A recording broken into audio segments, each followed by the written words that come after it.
Electrician के class में आपका स्वागत है।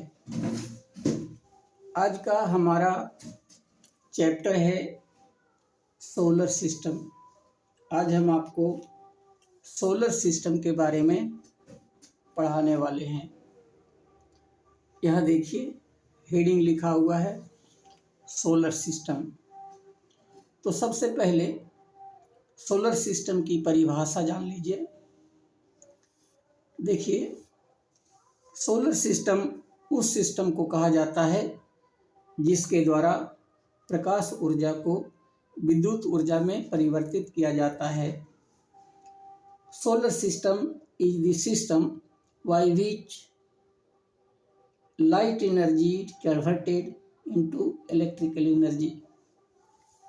फिर से देखिए, solar system is the system by which light energy converted into electrical energy.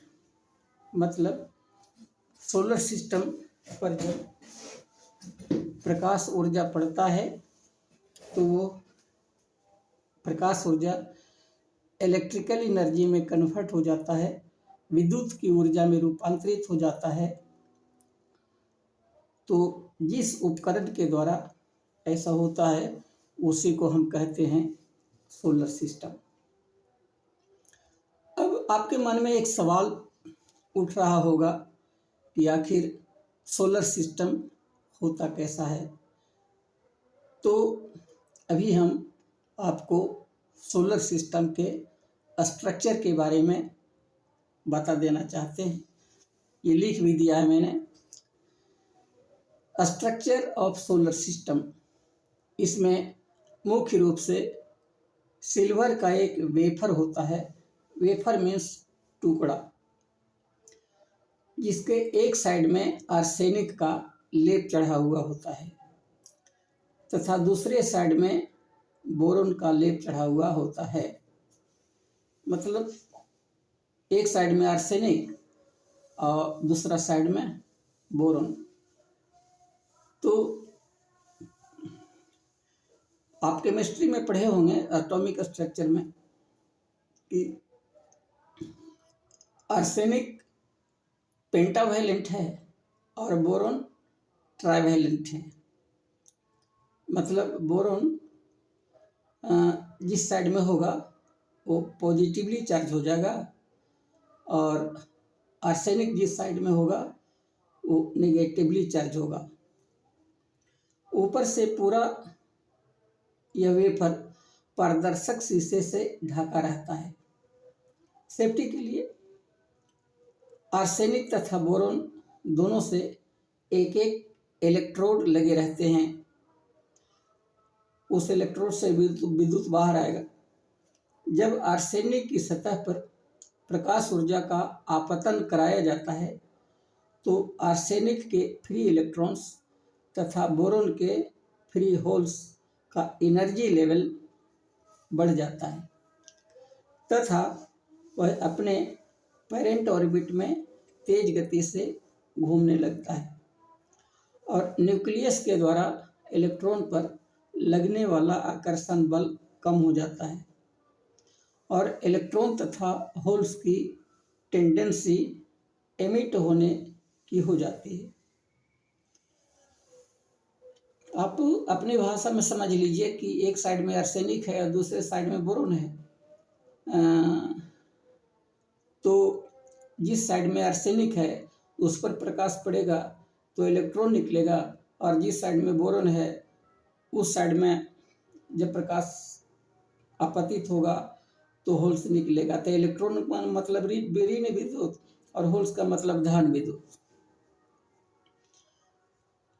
दूसरे शब्दों में हम कह सकते हैं कि आर्सेनिक का लेयर पर ऋण आवेश तथा बोरोन के लेयर पर धन आवेश बहुमत में हो जाता है। आर्सेनिक से लगे हुए इलेक्ट्रोड को नेगेटिव टर्मिनल तथा बोरोन से लगे हुए इलेक्ट्रॉन को पॉजिटिव टर्मिनल कहा जाता है। दोनों टर्मिनल के अक्रॉस 1.2 वोल्ट से 1.8 वोल्ट तक का पोटेंशियल डिफरेंस उत्पन्न हो जाता है। अब आपको हम थोड़ा सा फोटोवोल्टाइक सेल के बारे में जानकारी दे देना चाहते हैं। यह एक्चुअली मतलब फोटोवोल्टाइक सेल जो है बहुपयोगी आधुनिक युक्ति है जो प्रकाश किरणों को सीधे ही विद्युत वाहक बल अर्थात ईएमएफ में परिवर्तित कर देती है।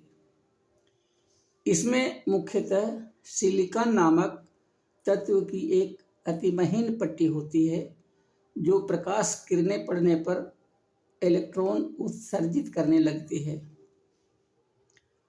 और चांदी से बना एक एनोड इन उत्सर्जित इलेक्ट्रोड को इकट्ठा कर लेता है। चित्र में ये देख लीजिए, ये फोटोवोल्टाइक सेल का चित्र है। ये जो देख रहे हैं इधर की तरफ, इसका नाम है कैथोड और ये जो देख रहे हैं इसका नाम है एनोड। ये दो गोलायन येरो जो है ये प्रकाश किरण को प्रदर्शित कर रहा है। प्रकाश की किरणें जब इस पर पड़ती है अर्थात यहाँ पर, तो यहाँ से इलेक्ट्रॉन का उत्पादन होगा और एनोड की तरफ ये अट्रैक्ट होगा, मतलब इसके अंदर धारा का प्रवाह शुरू हो जाएगा। यही आपका चित्र में दिखाया गया है। यह युक्ति फोटो सेल या सोलर सेल नाम से भी जानी जाती है। इसका उपयोग लघु इलेक्ट्रॉनिक उपकरणों जैसे पॉकेट कैलकुलेटर, रिस्ट वॉच, खिलौने आदि सीमित प्रकाश व्यवस्था तथा अंतरिक्ष यानों एवं उपग्रहों में विद्युत वाहक बल स्रोत के रूप में उपयोग किया जाता है। अब चलते हैं पैनल क्या होता है। आपको पता होगा कि एक सेल में वोल्टेज 1.5 वोल्ट के आसपास होता है। एक सेल के अंदर बहुत कम वोल्टेज होता है, इसलिए व्यवहार में सिस्टम ऑफ सेल का उपयोग किया जाता है। लोड के अनुसार कई सेलों को आपस में जोड़ा जाता है। इसी कॉम्बिनेशन को पैनल कहा जाता है। इसका उपयोग कहाँ कहाँ होता है? पहला है स्ट्रीट लाइट, दूसरा है इमरजेंसी लाइट, तीसरा है टेलीफोन एक्सचेंज में, चौथा है घरेलू लाइट पर्पस के लिए। आने वाले समय में फ्यूचर में इसकी महत्ता बढ़ जाएगी। कारण इसका है, अब मान लीजिए कि अभी थर्मल पावर, हाइड्रो पावर जो देश में चल रहे हैं, तो दोनों की कमी, कोयला की कमी, पानी की कमी के कारण हो सकता है कि थर्मल पावर और हाइड्रो पावर फ्लॉप हो जाए, तो इसका सब्स्टिट्यूट सोलर पावर होगा। अब इसमें कुछ सावधानियां हैं, यहाँ लिखा हुआ है प्रिकॉशन, कि सोलर सेल को यूज करने में क्या क्या सावधानियां हैं। पहला है ऊपरी तल के समय समय पर साफ करते रहना चाहिए, मतलब डस्ट वगैरह पड़ेगा तो लाइट को प्रकाश के को पहुंचने में बाधा उत्पन्न करेगा, इसलिए उसको सफाई करते रहना चाहिए बीच बीच में। पैनल को स्थापना एवं ढंग से करनी चाहिए कि सालों भर इस पर प्रकाश की किरणें को लंबवत आपतित कराया जा सके। मतलब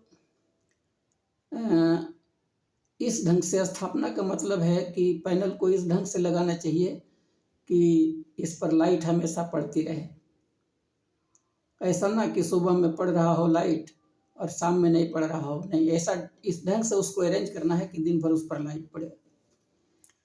तीसरा, सूर्य की स्थिति के अनुसार पैनल को ट्यून करते रहना चाहिए। ट्यून का मतलब है कि जिधर जिधर सूर्य जाएगा उधर उधर पैनल को मूव कराते जाना चाहिए। चौथा, लूज कनेक्शन नहीं होना चाहिए। पांचवा, पैनल पर पेड़ों की छाया नहीं पड़नी चाहिए। छठा, ऊपरी शीशा को टूटने से बचाना चाहिए। सातवां, बरसात में कम लोड देना चाहिए। आठवां, मैन्युफैक्चरिंग कंपनी के निर्देशानुसार पैनल को यूज करना चाहिए। ये था आपका सोलर सिस्टम से संबंधित कुछ संक्षिप्त बातें। तो उम्मीद है आपको समझ में आया होगा, और अगर समझ में नहीं आया है तो फिर आप कमेंट के माध्यम से इसे पूछ सकते हैं। जहाँ तक बन पड़ेगा हम आपकी सहायता के लिए तैयार हैं। हम आपकी सेवा करने में पीछे नहीं हटेंगे, और ये पता है आपको कि हम तो आप ही के लिए यह काम कर रहे हैं, तो इसलिए आपका दायित्व बनता है कम से कम इस चैनल को सब्सक्राइब अवश्य कर दें। धन्यवाद।